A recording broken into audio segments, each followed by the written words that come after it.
السلام علیکم۔ کراچی میں ایک اور افسوسناک واقعہ، پسند کی شادی کرنے والے جوڑے کو موت کے گھاٹ اتار دیا گیا۔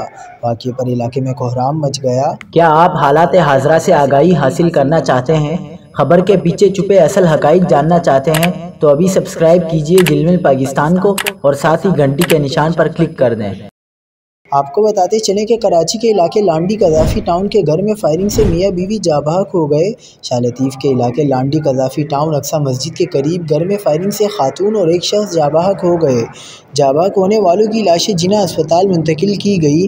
ترجمان کراچی پولیس کے مطابق جاں بحق ہونے والوں کی شناخت 30 سالہ محمد ارشد ولد محمد صدیق اور خاتون کی شناخت 27 سالہ سائمہ عرف سونیہ زوجہ محمد ارشد کے نام سے کی گئی۔ پولیس نے بتایا کہ جاں بحق ہونے والے میاں بیوی ہیں جنہوں نے کچھ عرصہ قبل پسند کی شادی کی تھی۔ خاتون کی محمد ارشد سے دوسری شادی تھی۔